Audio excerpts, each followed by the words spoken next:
원작은 테드 창의 단편 내 인생의 이야기인데요. 이를 집필하기 전 그는 5년 동안 연구하면서 다방면의 자료 조사를 했고 주된 영감은 언어학에 앞서 물리학의 변분 원리였습니다. 빛이 스크린을 굴절하는 현상에 대해서 인과적인 관점은 빛이 스크린에 도달해서 굴절이 일어난다로 보지만 목적론적인 변분 원리에 따르면 빛은 출발할 때부터 목표에 도달하기 위한 가장 빠른 경로를 구하고 출발한다는 것인데요. 말하자면 과거와 미래를 잇는 경로를 생각하고 적분하여 시간을 총체적으로 다루는 것입니다. 또한 테드 창은 책을 집필하며 과거, 현재, 미래의 구분이란 단지 고질적인 환상에 불과하다라는 알버트 아인슈타인의 어록을 마음에 새겼다고도 하죠. 여기에 언어학의 내용을 얹은 것입니다. 시작과 끝이 나눠진 언어와 사고관을 가진 인간이 시작과 끝이 하나인 언어와 사고관을 가진 헵타포드와 대화하고 그들을 이해하며 자신의 인생을 다시 마주하게 되는 과정을 통해 미래의 고통을 이미 알고 있어도 당신은 그 미래를 직면할 것인가? 라는 질문을 던지고 있으며 영화화된 컨택트 역시 마찬가지입니다. 영화화 과정에서 테드 창은 초안 몇 개를 읽고 피드백을 제공했을 뿐이며 각색 과정에는 적극적으로 임하지 않았습니다. 그는 개인적으로 영화화 각색 과정을 꽤 피곤하게 느끼는 것 같은데요. 각색자가 각색 과정에서 초안만 100개를 작성했다는 얘기를 듣고 나라면 하지 못했을 일이라며 혀를 내두르기도 했습니다. 후에 영화를 보고는 좋은 각색이 좋은 영화로 만들어졌고 이것은 SF 장르에서 쉽지 않은 오히려 기적적인 일이라며 만족감을 표했죠. 이번 영상은 당연하게도 영화화된 컨택트 위주로 다루도록 하겠습니다. 영화 내적인 비하인드에 앞서 외적인 비하인드를 먼저 간단하게 훑고 지나가는 게 좋을 것 같은데요. 우선 제목은 원작을 따라갈 거도 했지만 각색한 이야기와 원제목이 잘 붙지 않는다라는 판단이 있었습니다. 테스트 시사회에 참여한 관객들 역시 영화를 보고는 원제를 선호하지 않았죠. 후보로 선정된 수많은 타이틀 중 결국 어라이벌이 채택되었습니다. 본작의 원제는 어라이벌이고 여러 국가에서 대체로 이 제목을 따라가지만 일본에선 메시지, 프랑스에선 프리미어 컨택트, 한국에서 역시 컨택트 등 다양한 제목으로 번역이 되었는데요. 콘택트로 발음할 법도 하지만 칼 세이건 원작 소설을 바탕으로 한 로버트 저메키스의 97년작 콘택트가 매우 유명하고 약간의 구분을 위해서 컨택트로 바꾼 것 같습니다. 2013년쯤 그러니까 설국열차의 개봉을 앞두던 시기에 시나리오는 봉준호에게 갔습니다. 봉준호는 원작은 좋은데 각색은 그다지 좋지 않다고 생각해 자신이 직접 각색을 하는 조건으로 참여를 하겠다는 역제안을 했지만 아무래도 각색에 힘을 많이 줬고 이미 배우가 캐스팅이 되었으며 여러 스케줄이 얽혀 있어 결국 결렬되었습니다.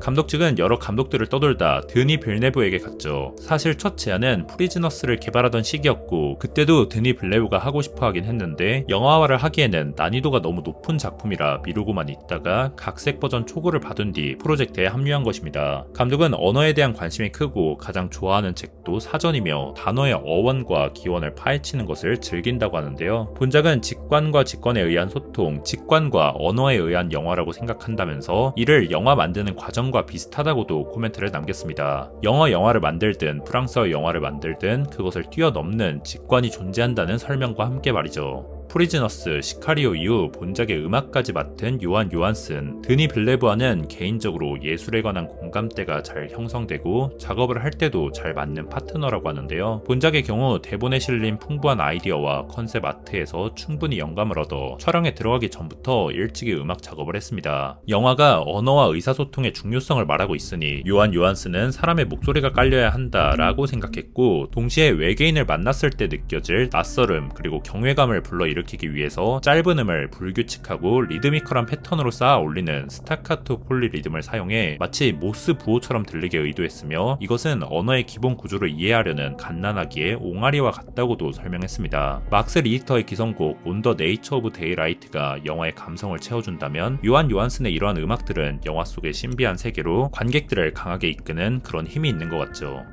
감독은 촬영감독 브래드포드 영에게 이런 말을 했습니다. 어렸을 때 화요일 아침 기분 나쁘게 비 오는 날 학교 가는 버스에서 창문을 통해 바깥의 구름을 보며 공상하는 게 실제로 일어나는 것처럼 촬영. 사실 뭔 말인지 모르겠습니다. 느낌은 어렴풋이 알겠지만 말이죠. 사실 이렇게만 주문하진 않았을 거고 작업에 들어가선 세세하게 했겠지만 들어봤을 때 대강 음울하고 신비한 양가적인 분위기를 역시 의도했구나 싶습니다. 색 보정은 주로 그 순간 로이즈의 마음 상태를 나타내는 쪽으로 이루어졌는데요. 예컨대 로이즈가 지친 느낌을 받는 장면에선 더 차가운 색상을 주는 것처럼 말이죠. 그 밖에 영화의 전체적인 룩에 스칸디나비아 사진가의 사진집과 그 외 여러 작품에서 많은 영향을 받았다고 합니다. 영화 초반 세로로 길게 뻗어있는 우주선 셀의 모습은 묘한 긴장감을 주는데요. 미스터리를 자아내야 했기 때문에 감독은 디자인 측면에서 이에 대한 여러 고민을 거쳤고 그 결과 15 에우노미아라는 소행성에서 영감을 받았습니다. 이 소행성은 전체적으로 길쭉하면서 크게 4면으로 나눴을 때 4면이 각기 다른 곡률, 각기 다른 물질로 이루어져 있다는 특징이 있는데 이것이 바로 감독이 원했던 외계 문명의 위협과 신비를 동시에 표현할 수 있겠다고 생각한 것이죠.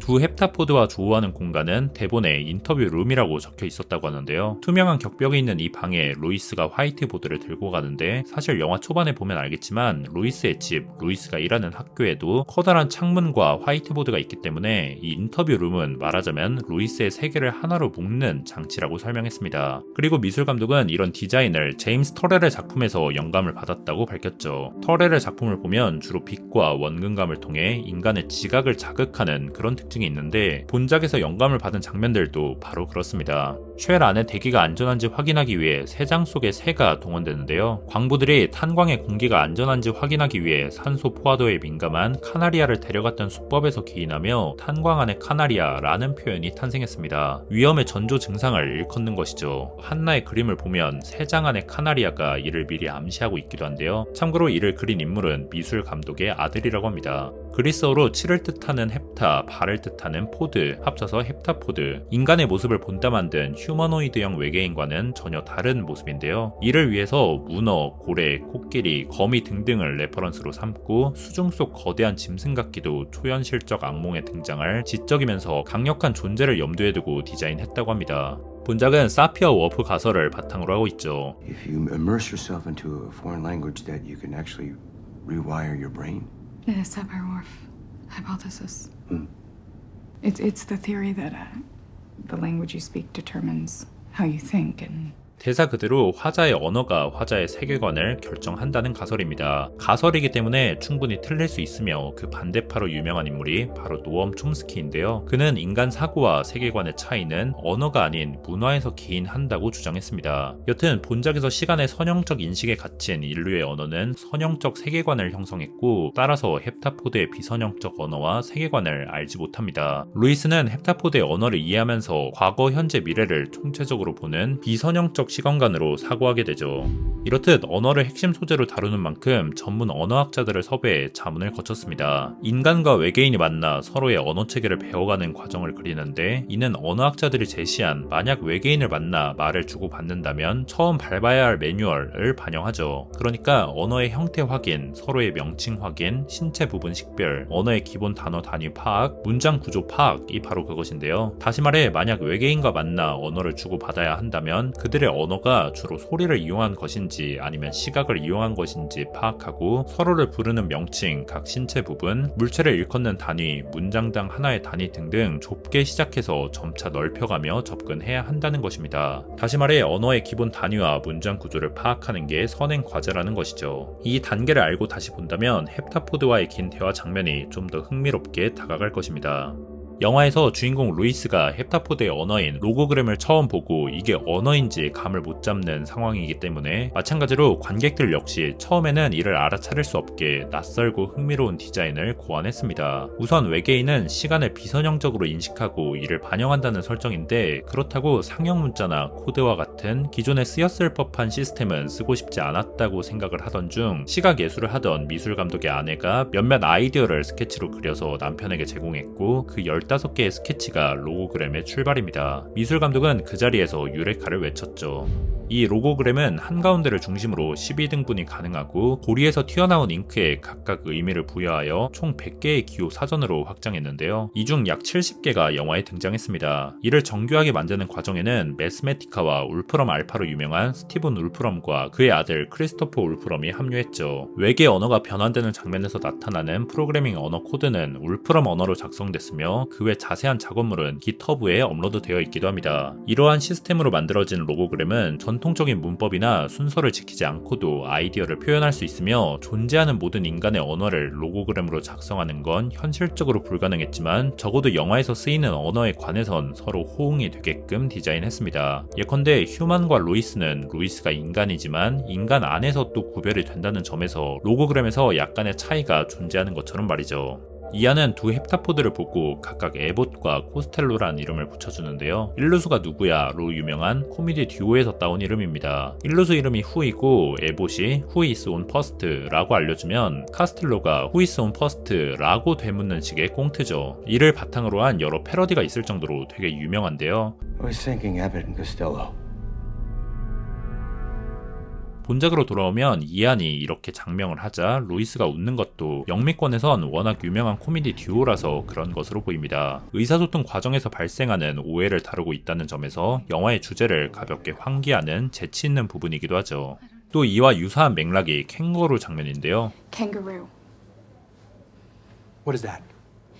In 1770, Captain James Cook's ship ran aground off the coast of Australia and he led a party into the country and they met the Aboriginal people. One of the sailors pointed at the animals that hop around and put their babies in their pouch and he asked what they were and the Aborigines said kangaroo. And a point is? It wasn't until later that they learned that kangaroo means I don't understand. So 루이스의 말대로 호주에 도착한 선원이 원주민에게 새끼를 배에 넣고 뛰어다니는 저 동물이 뭐냐고 물으니 캥거루라고 답했고 캥거루는 사실 무슨 말인지 모르겠다는 뜻이었습니다. 라는 신화가 있지만 it's not true. But it proves my point. 이것은 떠도는 이야기며 사실은 아닙니다. 회색 캥거루를 의미하는 구구 이미디르족의 언어 강우루에서 캥거루라는 단어가 유래했다고 학계에서 증명했죠. 다만 이에 대해 루이스는 이렇게 말합니다. I need this so that we don't misinterpret things in there. Otherwise, this is going to take 10 times as long. 일루수가 누구야나 캥거루 모두 루이스의 말대로 잘못 해석될 여지를 없애자는 키워드가 있는데요. 코미디고 낭설에 불과할지라도 루이스의 논점에 그리고 이 영화 주제엔 부합하는 측면이 있습니다. So we aren't sharing it with our enemies. We have to consider the idea that our visitors are prodding us to fight among ourselves until only one faction prevails. They even got a name for it in Hungary. 할펀 요원이 지칭하는 헝가리 단어는 살라미 전술이라는 뜻입니다. 살라미 소시지를 얇게 썰듯 목표로 가는 단계를 세분화하고 세분화된 단계마다 대가를 받아내 이익을 극대화하는 전술로 1940년대 헝가리 독재자 라코시 마차시가 정적들을 상대하는 방법에서 유래했습니다. 가랑비에 옷 젖는 줄 모른다 라는 우리말 속담이 이와 유사한데요. 근데 앞서 이미 살펴봤듯 헵타포드의 관점은 목적론적이기 때문에 살라미 전술은 이와 완전히 반대되는 측면이 있고 결과적으로는 잘못 해석된 여지에 속한다고 볼 수 있겠습니다. Drop the phone now or we shoot. 真正不成就英雄. 후반부 루이스가 중국 샹 장군에게 전화를 걸어 병력을 철수시키도록 유도하는데요. 감독은 이 대사를 위해서 각색자에게 세상을 구할 때 쓸만한 광둥어 대사를 부탁했습니다. 후에 감독은 이 대사를 비밀에 붙였지만 각색자는 반대로 자신이 힘들게 만든 대사의 비밀을 기꺼이 대중들에게 밝혔죠. 전쟁에는 승자도 없고 과부만 있다 라는 뜻이며 각색을 맡은 에릭 헤이저러는 감독을 두고 언어의 본질에 관한 의미를 살리기 위해서 비밀에 붙였을 거라며 그를 존중하는 말을 덧붙이기도 했습니다. 헵타포드는 3000년 뒤 인류의 도움이 필요하기 때문에 지금 인류에게 자신들의 언어를 알려주고 화합을 도모한다 라는 것이 현재 결말부의 내용인데요. 그런데 초기 대본에서 결말은 달랐습니다. 헵타포드가 12개국에 각기 다른 미래 기술을 선물하는 것이었죠. 예컨대 중국에겐 생명 유지 장치를, 미국에겐 빠른 우주선을, 인류 전체적으로는 성간 우주선에 청사진을 주고 이걸로 3000년 후 인류가 그들을 도울 수 있게 하는 것이었습니다. 그런데 감독과 각색자는 2014년 인터스텔라를 보고서 자신들이 생각한 결말과 유사하다고 생각해 지금의 결말로 수정했습니다. 결말을 보게 되면 처음에 우리가 루이스의 과거라고 생각했던 장면은 사실은 미래였고 따라서 플래시백은 곧 플래시포워드였으며 Language is the foundation of civilization. It is the glue that holds the people together. It is the first weapon drawn in a conflict. It's quite a greeting. Yeah, well, you wrote it. 초반부 책의 서문도 헵타포드가 했던 말이었고 If you want science, call your father. 루이스가 전 남편의 과학자라고 말한 대사도 이해를 할 수 있게 됩니다. 그 밖에 루이스의 악몽에서 나오는 헵타포드의 모습은 이후 그대로 재현이 되고요. 무엇보다 엔딩과 오프닝이 이어지며 딸의 이름인 한나는 회문이며 마지막에 바이올린 멜로디도 자세히 들어보면 멜로디가 회문이라고 합니다. 미래를 기억하고 미래의 고통을 이미 알고 있어도 당신은 그 미래를 직면할 것인가? 라는 질문을 이 영화는 끝까지 하고 있습니다. 헵타포드의 신체가 아닌 인간의 신체를 가지고 있는 우리는 현실적으로는 여전히 선형적인 언어와 선형적인 사고 안에서 살아갈 것입니다. 그러나 동시에 인간인 이상 우리들 역시 필연적으로 각자 사랑하는 사람이 언젠가 죽는다는 사실은 이미 알고 있습니다. 그걸 인지하고 받아들이는 순간 우리는 인생의 매 순간을 더 소중히 여길 수 있지 않을까? 이 영화는 마지막에 그런 감상을 자아내죠.